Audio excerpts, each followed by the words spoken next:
Olá, e aí, como é que foi de ressaca? Essa ressaca de sexta-feira para cá, né?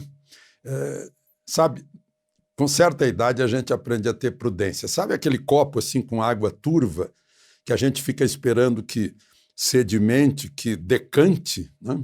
Para poder ter mais transparência? Ou aquela poeira que está no ar, aquele ar coberto de poeira que a gente tem que esperar que a poeira baixe para ver mais longe, para ver com mais detalhes? Pois é, hoje dá para a gente conversar um pouquinho. Eu cheguei a fazer um roteiro aqui para não para ter uma ordem de conversa com você, né? E se você ainda não estiver inscrito, junte-se a nós, vamos dobrar a meta, vamos chegar a 2 milhões agora. E não esqueça de dar o seu like ou o seu dislike.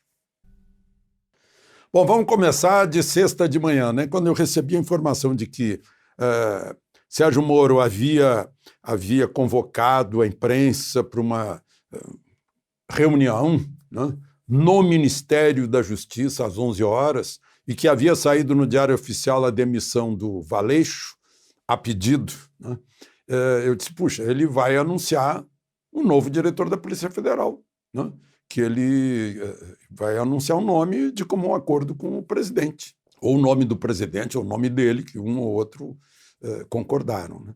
Mas não foi. Dentro do prédio do Ministério da Justiça, no salão de conferências, o ministro da Justiça passa a fazer acusações contra o presidente da República, seu chefe, dentro do Ministério da Justiça. Ficou estranho, né? Mas aí ele leu, eu fiz um resuminho aqui, vocês já sabem de tudo, mas eu fiz um resuminho aqui, né? Que ele sai porque o presidente exonerou Valeixo, não cumprindo uma carta branca que havia dado, sem dar causa, né? Que queria alguém que pudesse passar para ele informações por telefone, que isso atenta contra a impessoalidade, está lá no artigo 37 da Constituição, que o serviço público tem que ter impessoalidade, que isso politiza a polícia, que é uma polícia de Estado, não é de governo, né, a serviço da lei, que o presidente estava propondo relações impróprias, né, e que Valeixo não pediu exoneração, que ele não foi consultado, né, e que o presidente está mostrando, então, que não o quer mais no ministério, por isso ele saía. Bom, aí foi um horror, né? Todo mundo se olhando, puxa, e agora perdeu? Eu mesmo postei no Twitter, né, que o governo perdia com isso, perdia um juiz, um ministro, símbolo, né, que foi símbolo do combate à corrupção e continuava sendo esse símbolo, né? Mas não entrei no mérito, né? Na minha idade, a gente espera, né? Embora Fernando Henrique tenha mais idade que eu, parece que ele não esperou. Ele imediatamente já pediu que Bolsonaro renunciasse para poupar o ônus de um processo de impeachment. Foi apressado. Fernando Henrique é apressado mesmo. Lembram quando ele sentou na cadeira de prefeito lá de São Paulo e depois perdeu a eleição para o Jânio Quadros, e o Jânio Quadros desinfetou a cadeira? Pois é. Bom, mas tudo bem. E o procurador-geral, Aras, imediatamente fez uma petição para o Supremo para instaurar inquérito, sem ouvir o contraponto, né? Sem ouvir a outra parte. E a outra parte tinha marcado para as 17 horas uma fala, né? Bom, mas foi aquela coisa, cheio de gente aí, e agora? Quantas acusações e tal. Bom, aí vem, 17 horas entra o Bolsonaro. Durante 17 minutos ele ficou falando coisas que eu já sabia que não me interessavam. Aquelas coisas menores, mas ele estava falando para o eleitorado dele. Depois começa a responder Moro mais diretamente. Aí ele disse que o Valeixo, numa videoconferência, avisou os 27 superintendentes que ia cair fora, né?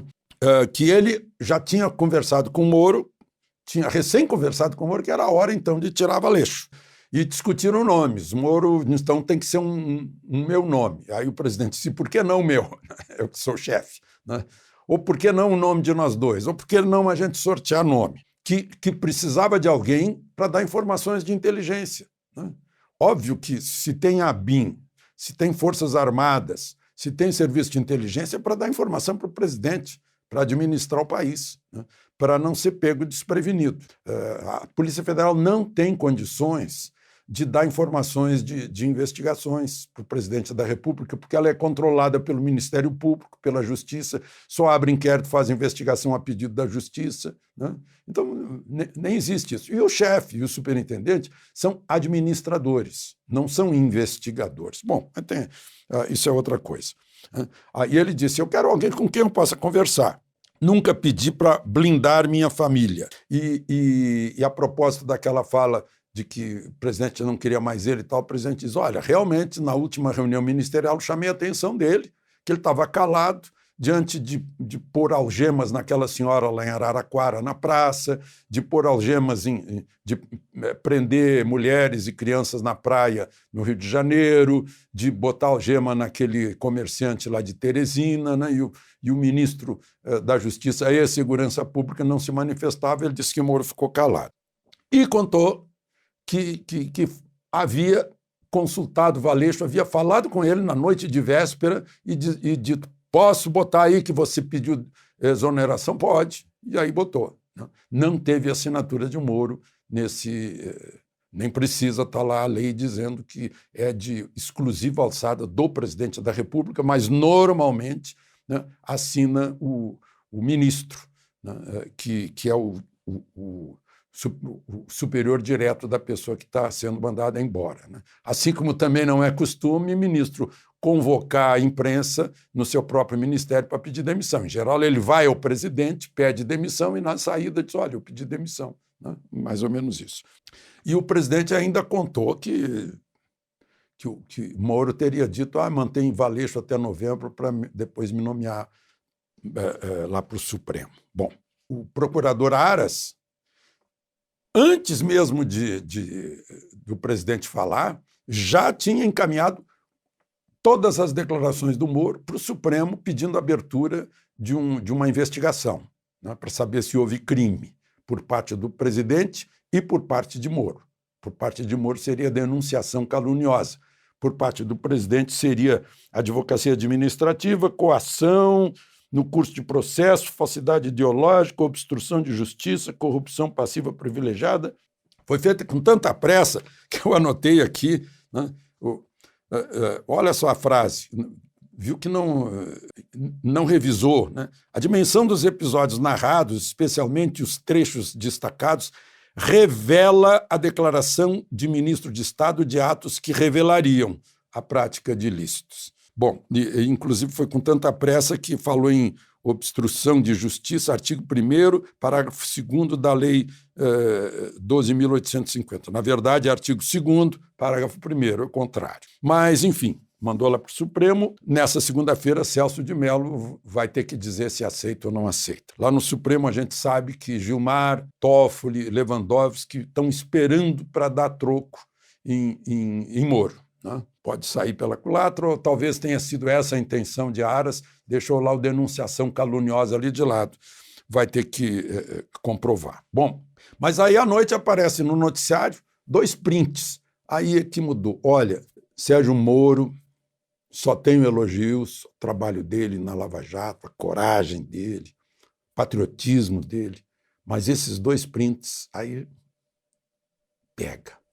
Aí pega. Eu fui ao casamento da Carla Zambelli. E o ministro estava lá, o ministro Moro, como padrinho. Foi uma cerimônia bonita. Aí a Carla Zambelli manda lá um recado para ele, puxa, aceita o Alexandre Remagn como substituto do Valeixo, que eu prometo te ajudar a fazer força para você ser nomeado para o Supremo. Aí ele responde, não estou à venda. E publica a conversa com sua afilhada de casamento. Publica. E publica também conversas com o chefe dele, com o presidente da República. O presidente diz, olha aí, a Polícia Federal está na cola de 10 ou 12 bolsonaristas, deputados. Né? Aquela história de passeata, de quem incentivou passeata e tal, passeata pedindo fechamento do Supremo, fechamento do Congresso, né? Que isso já se pediu no tempo de Lula, no tempo de Dilma, no tempo de Fernando Henrique, no tempo de todo mundo. Enquanto não se fizer um ato, isso Não é o crime, né? É direito de opinião, direito de manifestação, mas aí é outra coisa. Mas publicou também, publicou a conversa com o presidente. Imagina, você sai de uma empresa e fica publicando as suas conversas com o seu gerente, com o dono da empresa. Aí não pegou bem. Aí ficou feio.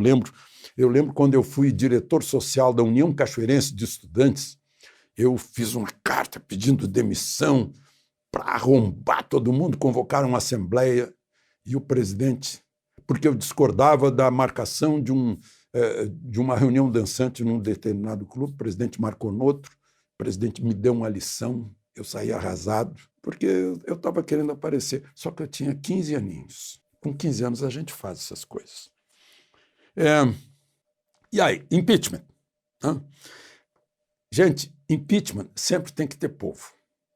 A favor ou contra. Tem que ter povo para decidir. Você vê que Jango foi derrubado, mas primeiro veio o povo para derrubar João Goulart, povo na rua. O Jânio Quadros, quando renunciou, esperando que o povo viesse, o povo não veio e a renúncia pegou.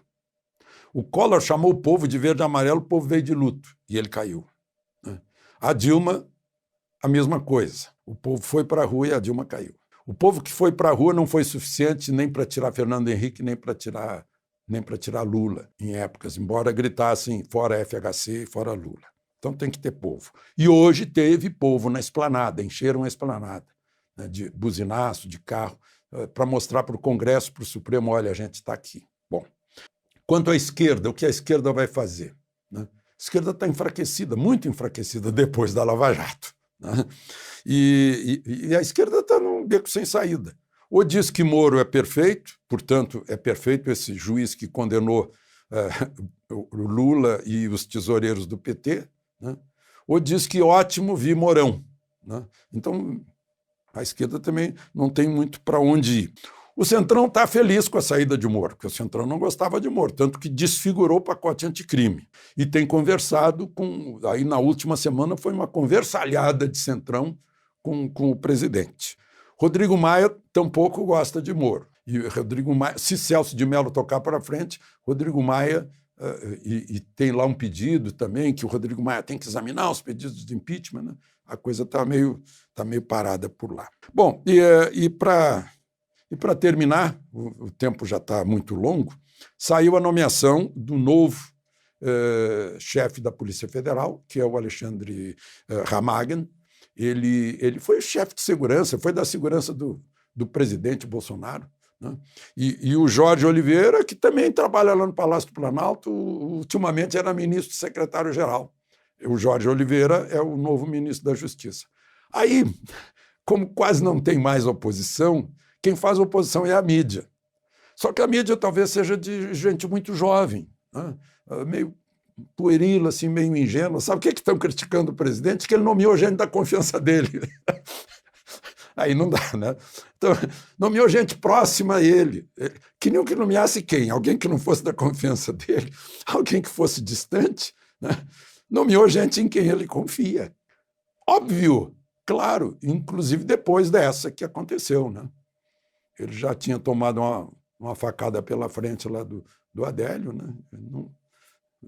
Então, é isso que temos até agora, né?